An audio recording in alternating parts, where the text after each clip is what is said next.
Aujourd'hui, il n'est pas rare de constater que l'homosexualité est un phénomène qui se métastase et qui se développe dans nos sociétés africaines. Dans l'ancien temps, nos aïeux, nos parents ne pratiquaient pas l'homosexualité, ni la bestialité. Parce que chaque peuple avait sa dignité, chaque peuple avait sa culture, chaque peuple avec ses idéaux de vie. Aujourd'hui, notre pays, le Bénin en particulier, et l'Afrique en général, est victime de ce phénomène venu de l'Occident.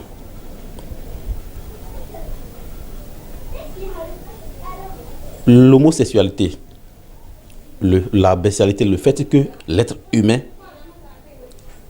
tient du rapport sexuel avec les animaux, ou le fait que un homme se lève et fait du rapport sexuel avec son semblable homme, garçon, bien sûr, ou le fait que une femme se lève et s'approche et tient du rapport avec une autre femme similaire, c'est un phénomène qu'il faut combattre. Je ne suis pas en train de le dire parce que je suis contre les homosexuels, loin de là. Je ne suis pas contre eux parce que chacun choisit son mode de vie. Mais lorsqu'il y a quelque chose qui ne va pas, en tant que sachant, dignitaire du culte au Vodou, président du groupe Savoir endogène, j'ai la responsabilité de m'exprimer là-dessus, quitte à nos peuples, nos frères et sœurs, d'opérer le choix. L'homosexualité a tellement de conséquences sur la vie de celui qui la pratique que sur la vie de notre population en général. Ne laissons pas l'Occident ou d'autres peuples venir détruire nos racines. Il faut bien sûr se séparer des carcans, mais garder l'essentiel, garder ce qui est utile pour notre communauté pour ne pas être des déracinés culturels.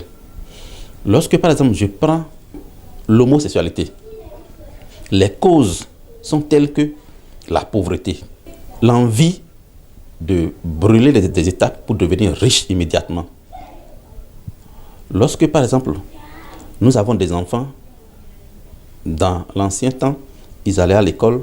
Si finalement on voit que l'enfant ne pourra pas évoluer dans ses études, alors il choisit la voie donc de l'apprentissage. Il finit son apprentissage et il obtient un diplôme et devient utile pour la société. Aujourd'hui, la majorité de nos frères, de nos jeunes, ne veulent plus pratiquer un métier ni l'apprentissage, ne veulent pas non plus évoluer dans les études. Mais par ricochet, veulent devenir riches et mener une vie aisée. C'est ça qui les pousse à rentrer dans les choses qui ne les appartiennent pas. Un enfant qui pratique l'homosexualité, ou nos jeunes qui pratiquent l'homosexualité, ils sont des dangers selon ma perception et selon la perception de beaucoup de personnes pour la société. En ce sens que si nos parents avaient pratiqué cela, nous ne serions pas là. Et l'homosexualité est contraire à nos doctrines, à notre culture, à notre patrimoine civilisationnel et tout ce qui constitue notre dignité, notre base, notre souche. La bestialité,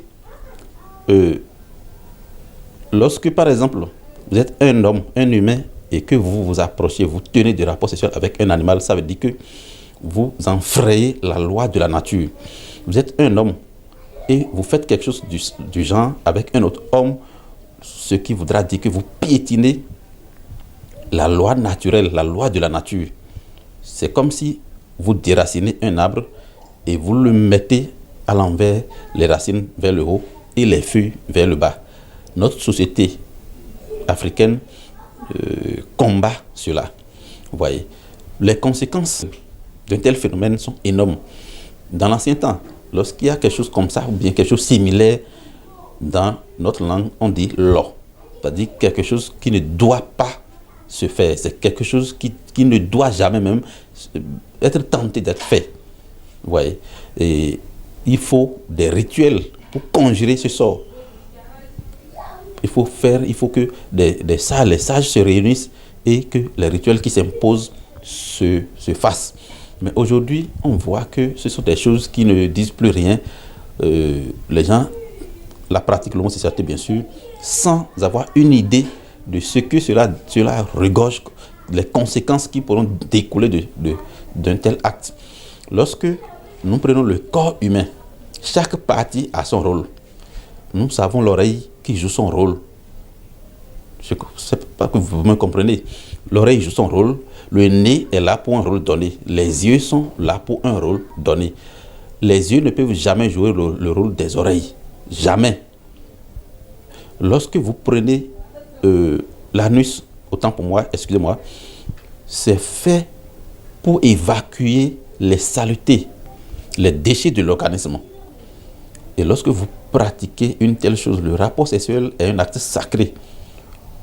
Lorsqu'un homme et une femme se mettent ensemble, ça devient qu'il y a le surnaturel qui agit.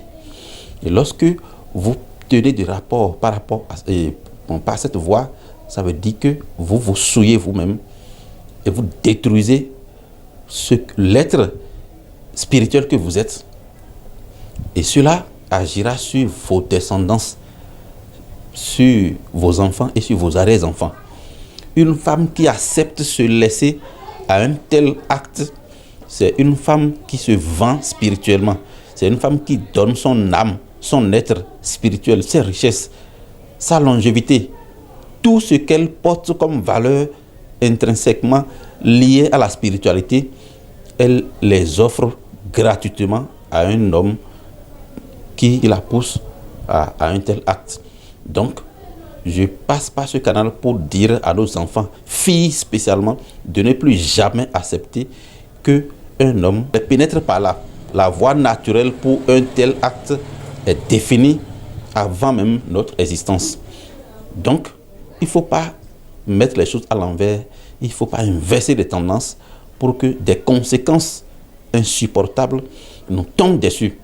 Il y a des loges maintenant, il y a des réseaux de spiritualité maintenant où des hommes sont initiés avec des esprits et ces esprits leur recommandent d'aller tenir des actes ainsi avec des femmes innocentes, des filles qui ne savent pas la conséquence spirituelle que cela porte. Et lorsqu'il tient du rapport avec vous, il s'en va seulement et les dégâts commencent. Les problèmes sur la santé, vous allez commencer par tomber malade, vous allez commencer par faire ci, faire ça, jusqu'à vous allez mourir. Si vous ne mourrez pas, vous devenez un esclave spirituel pour ce dernier. Et lorsque chaque fois vous tenez du rapport normal avec un autre homme, cet homme soit il tombe malade, soit il devient pauvre. Parce que chaque fois que vous tenez du rapport avec un autre homme, le liquide spermatozoïdal qui sort de l'organisme de cet homme va directement dans la loge là-bas et eux, ils l'utilisent pour devenir plus riches et plus riches. Donc, le conseil que nous allons donner à nos frères et sœurs est de ne jamais piétiner les lois. On n'a pas besoin d'être chrétien ou adepte de Vaudon pour le savoir. Il y a des choses qu'il ne faut pas inverser. Et ce n'est pas tout ce qui vient de l'étranger que nous allons accepter à cœur joie. Il y en a qui ne sont pas acceptables. Il y en a qui ne sont pas acceptés dans notre tradition ici. Pour approche de solution, le premier pan, le premier maillon de la société qu'il faut sensibiliser, ce sont les parents d'élèves. Nous devons tout faire pour donner de bonne éducation à nos enfants. Parce que c'est très très important. En matière d'éducation, l'Afrique est en train de perdre ses valeurs. Il est dit, Dominique Titus, dans son livre, l'a martelé plusieurs fois, que si l'Afrique disparaissait, engloutie par les flots, le reste du monde deviendrait méconnaissable. Parce qu'il lui manquerait une partie de son cœur, parce qu'il lui manquerait les modèles d'hospitalité et d'humanité. Ce qui voudra dire que les modèles d'hospitalité et d'humanité sont la fondation même de notre existence en Afrique. Et les autres peuples ont besoin de venir ici pour se faire enseigner de ces modèles-là. Donc, je passe par votre canal pour dire de façon publique qu'il nous faut une matière sociale dans ce domaine-là. Dans nos écoles, dans nos universités, il faut une matière sociale. Il faut des enseignants pour enseigner l'éducation, les valeurs ancestrales, les valeurs civilisationnelles et nos patrimoines civilisationnels. La Chine s'est développée aujourd'hui parce qu'elle a compris qu'il faut valoriser sa culture. L'Inde se développe maintenant parce qu'elle sait que sans sa propre culture, elle ne peut jamais atteindre le développement. L'Afrique est en train de se perdre parce que nous faisons la copie, nous pratiquons le mimétisme, nous diabolisons nos valeurs et nous déifions celles venues d'ailleurs. Et conséquence, aujourd'hui, l'homosexualité est en train de prendre, est en train de métastaser comme, comme un cancer et est en train de détruire nos valeurs africaines. Nous ne le disons pas parce que nous sommes contre les homosexuels. Non, chacun a le droit de choisir son mode de vie. Mais au-delà de ça, il faut faire une introspection, il faut s'asseoir, réfléchir, voir les conséquences et les conséquences négatives et les conséquences positives qui peuvent découler d'un tel acte. Et je crois que quelqu'un qui fait une telle bonne analyse doit savoir qu'il y a plus de conséquences dans ça, que conséquences négatives dans ça, que celles positives.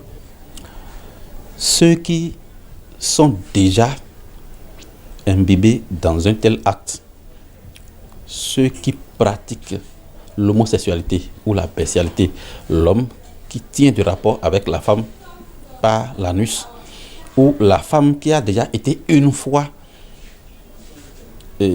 pénétrée par l'anus.